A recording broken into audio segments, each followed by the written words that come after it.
It was my 5th day in Gloaming, Nevada, an unincorporated township skirted on all sides by scorched barrenness. I have never been this far west before, and so the craggy, acacia-dotted desert was dazzling to my senses. I remember wishing that I could extend my stay, but also knew that doing so would be impossible. My business in town was concluded, and the presentation had gone well. I was expected back at the home office on Monday. Rather than spend my stay at a hotel, I lodged with 2 old friends who had moved out to the area after graduation. Jason and Clara were 2 sweethearts who eventually married and moved west to live freely and without external instruction, as they often phrased it.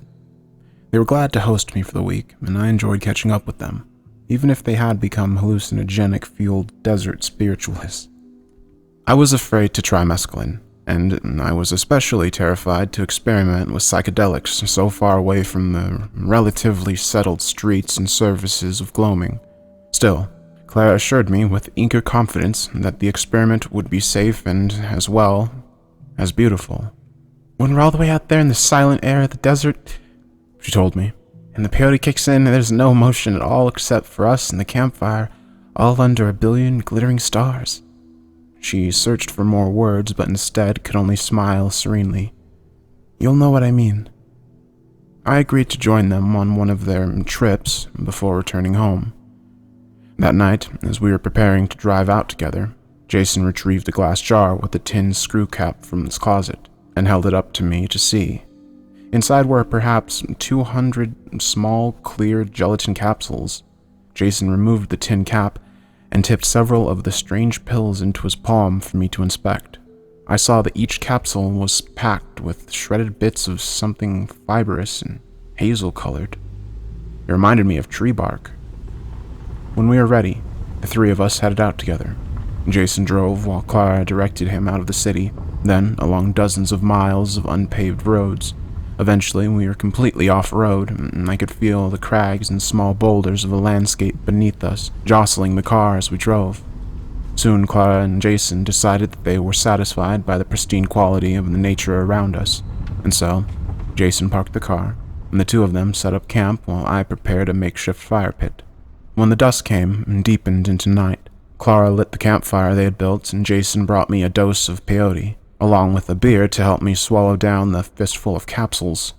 "Just eat them one by one," Jason advised. "It won't take long." He demonstrated, placing a gel cap on his tongue, sipping his beer, and then opening his mouth to show me the pill was gone. Over by the campfire, I could see that Clara was taking hers 3 or 4 at a time, pausing only to swig from her drink. Soon, we had each finished taking our dose. We drank and watched the fire together, and waited for what would come next. At first we spoke aloud to each other while we waited, but after long we were sitting in silence. The emptiness of the desert pressed inward with a tangible urgency for quiet, and it had rendered us mute. Eventually, I noticed that I had become rapidly attentive to the campfire flickering in front of me.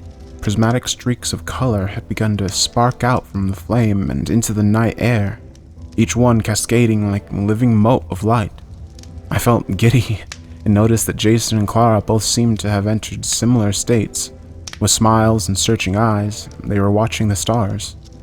I turned my eyes back towards the fire, eager to lose myself once again in its dazzling movement. I began to melt back into its warmth, but soon noticed in myself a strange sense that something large was moving through the darkness nearby. Turning my focus towards the motion, I saw a human shape standing alone out in the desert, only barely illuminated at such a distance by the campfire's flickering light.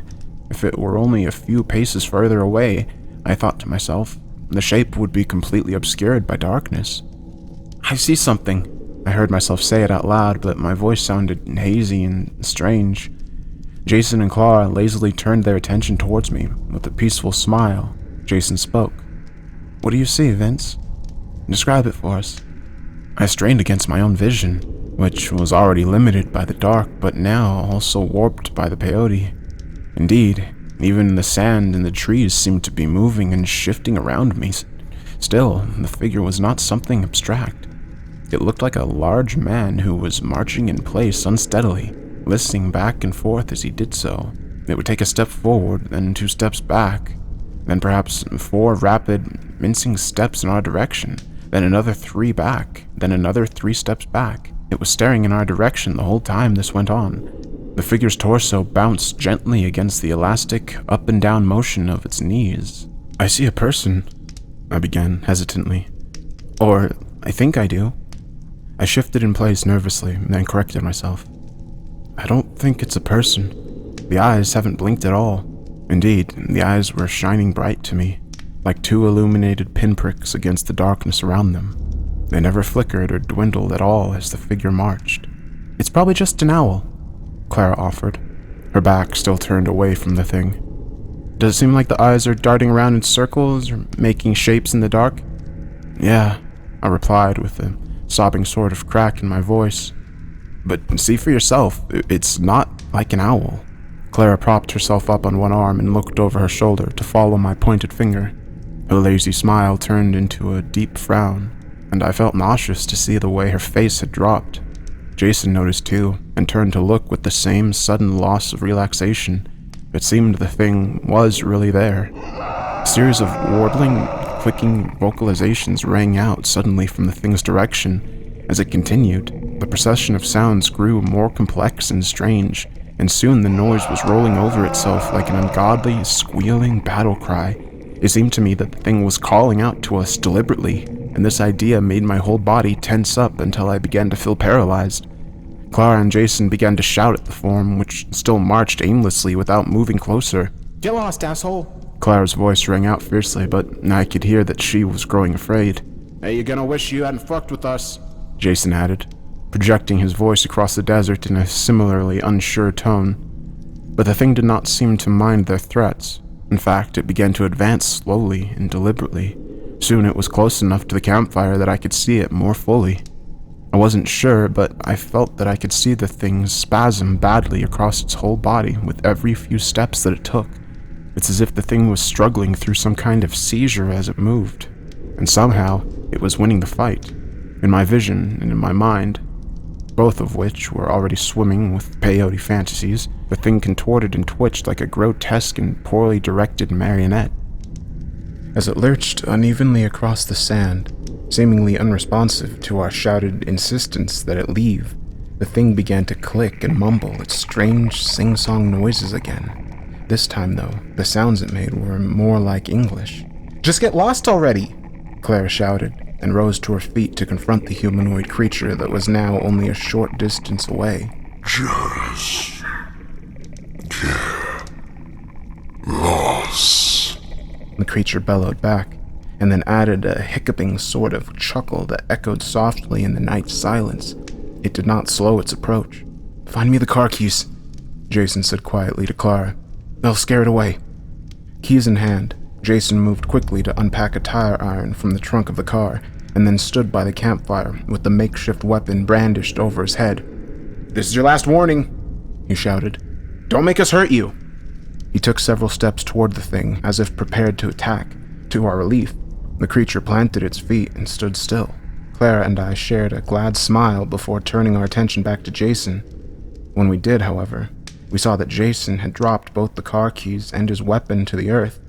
He was now walking, lazily but deliberately, toward the thing that now stood patiently in the nearby darkness.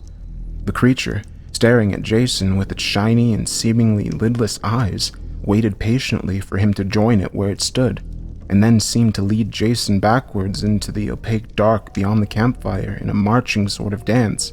It had squatted down low and craned its head forward into Jason's face. That's what I saw. It seemed to me that the creature had hypnotized my friend with its unbroken stare as it backed away into the darkness. Worse still, the thing actually had to stoop down, drop its shoulders, and bend its knees before its eyes were level with Jason's. Whatever it was much taller than humans generally get. Clara and I both began to scream. We were so lost in panic that we couldn't register anything besides our own begging sobs for Jason to return to the campfire. To please come back. We howled until we were both breathless, and when we finally stopped, we felt that utter and complete silence from before pour back over the desert. For perhaps a minute, The emptiness of the place was punctuated only by the soft crackling of the fire.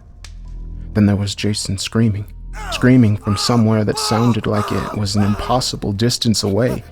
He was crying out in a kind of frantic anguish that only comes from someone who truly can't believe the pain they're in. I looked at Clara in wide-eyed terror, and she mirrored my expression perfectly as her head swung around to look back at me. As suddenly as they had begun, Jason's lamentations died into silence with a slushing, drowning sort of final gasp. I was too petrified to move, but Clara was already on her feet. She hoisted me up by the front of my shirt and ran me over to where the car was parked. Before I could even fully register what was happening, she had pushed me into the back seat and then rushed to retrieve the car keys from where Jason had dropped them on the ground. Soon she was back, sitting in the driver's seat and doing her best to start the engine despite her badly shaking hands. "Which way is the road back into town?" she whispered urgently, as if afraid to raise her voice too loudly. "Which way did we come from? Answer me, Vincent!" Just go," was the only response I could muster. Just get us away from here." I felt an overwhelming vertigo at that moment, as if my spirit was trying to escape my doomed body, and so I shut my eyes tightly to regain my orientation. After a short while sitting like this, I realized that Clara wasn't talking to me anymore. In fact, she wasn't making any sound at all. My head was swimming so badly that I had been certain that the car had at least lurched into motion, but when I opened my eyes, Clara was sitting placidly in the driver's seat of the stationary vehicle. She was staring silently through a window. As I followed Clara's gaze, I saw that the thing was back, perched on its haunches a short distance away. The illuminated orbs in its eye sockets were focused on her. It was drawing her away from me. I pleaded with Clara not to leave me alone as she removed the keys from the vehicle's ignition and dropped them casually to the vehicle's mat at her feet. She stepped out of the car and towards the creature. I stumbled dizzyingly from the back seat and attempted to grab her around the shoulders. In automatic response, she elbowed me viciously in the gut and left me winded. I collapsed against the car, and when I found the strength to raise myself up again, she and the creature were gone.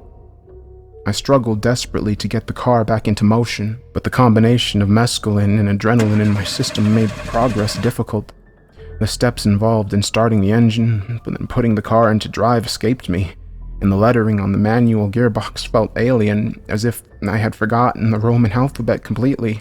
It did not help that as I was working to start the car, I could hear Clara's voice, always so sweet and calm before tonight, now screaming wildly with a throat that sounded choked with gore. Clara always spoke like music, pleasant and soft. What tore through the cold desert air now, though, were ragged and wordless gasps of pitiful agony. The silence that eventually followed was worse, though. It told me that I was all alone. I turned to peer out of the driver's side window from where I sat, still having failed to start the car. I could see that the creature had returned, once again lumbering playfully out from the obscurity of darkness, but this time directly toward me. I felt as if my panic would cause me to faint at that very moment, but mortal fear galvanized me to keep fighting. I finally managed to summon the engine to life, but pressing on the gas only caused the engine to rev and park. I could feel the creature's eyes on me, and I knew that it was nearly at my window. I turned my back away from the window as deliberately as I could, while still pressing the clutch down with one foot, and gripped the stick shift to pull it into a new but arbitrary position. My vision was swimming too heavily to discern precisely what gear I was in, but I didn't care so long as the car would start moving. I faced forward and prepared to step on the gas, but suddenly found myself staring directly into the eyes of the creature. It was perched on the hood of the car now, and watched me through the windshield with those bulb-like electric eyes. I closed my own eyes tightly in a final bid to resist the thing's hypnotic lure. I was preparing myself to die, but a monstrous shriek and the sound of wind, receding footfalls broke my terrified meditation. It sounded to me as if the creature had suddenly been attacked and was now fleeing. After remaining motionless for several moments with my eyes shut, I noticed the faint sensation of sunlight on my eyelids. Sunrise was breaking over the distant mesa. The creature was gone, and it occurred to me that such a horrible thing could only exist in hellish darkness. For the first time since the creature had appeared, I felt as if maybe I could relax. I drew the deepest comfort I've ever known from the warmth of the sunlight on my face. I lost consciousness without realizing how exhausted the night had left me, and slept for a few hours. When I awoke, I found that the peyote had mostly worn off too. Feeling mostly sober now, I drove straight into town to find help for my missing friends. I went to the police and tried to tell them my story in a way that would seem to at least be halfway believable. I admitted everything that I could, knowing full well that it all sounded like a stereotypical bad trip. Skeptical and more than a little annoyed, a pair of officers eventually agreed to follow me out into the desert to investigate the details of Jason and Clara's disappearance. Together, we found the remains of our campfire and a snarl of erratic tire tracks in the sand, but there was no sign of any of my companions, nor did the officers detect any sign that a struggle had occurred anywhere near the site. The police soon concluded that the disappearance of my two friends was probably a simple matter of Clara and Jason having been surprised by the strength of the mescaline, and they thought they were prepared by their previous experiences, said one of them, already walking back towards the cruiser to drive us into town again, and so they trusted themselves to wander out into the night alone. Shared delusions are fairly common in these sort of scenarios, the other officer agreed. You're lucky it was your first time trying this stuff. You were too overwhelmed to follow them, and so you stayed by the fire instead. That, and the fact that you sat in the car with the engine turned on until sunrise, probably saved you from freezing. He paused and raised his gaze upward, as if stopping to feel the sun on his face. We'll do our best to find your friends out here, but in all honesty, I'd be surprised if they survived the night.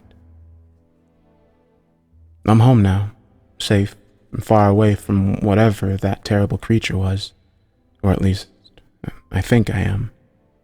But I've realized something awful, and more the idea is driving me crazy.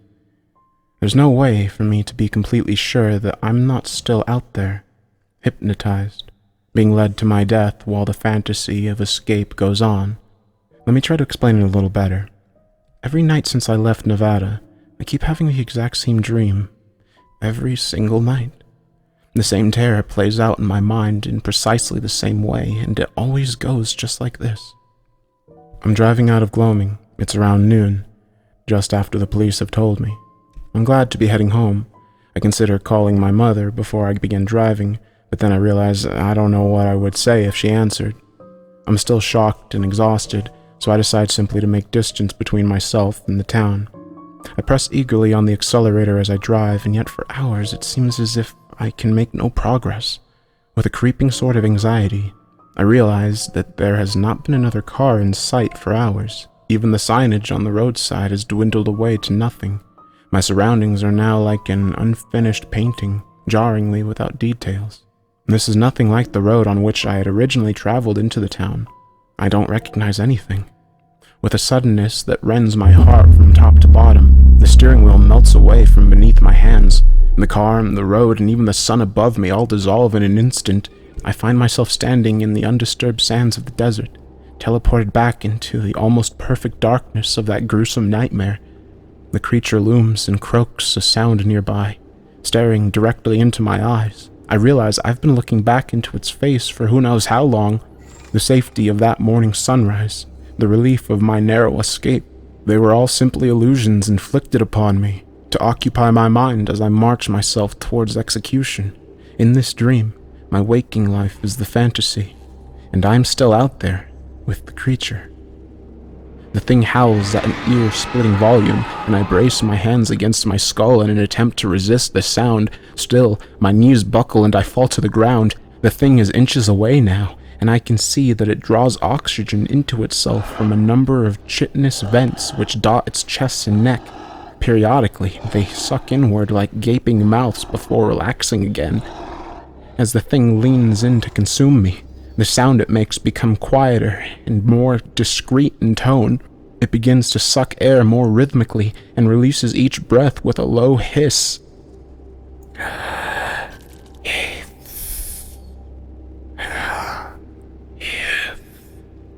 As I feel it finally touch me with its hand-like appendages, it chokes out words.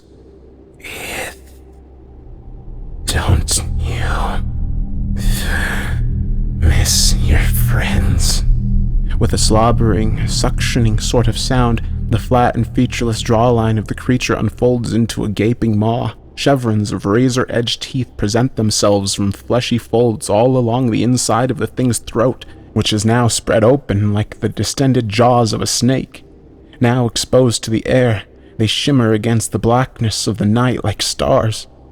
In this dream, I'm still under the effects of the peyote, and so I see ghostly emanations of impossible color snake outwards from the creature's face and form. Quivering hallucinations pool around the thing, with lesser nightmares gathering to join it.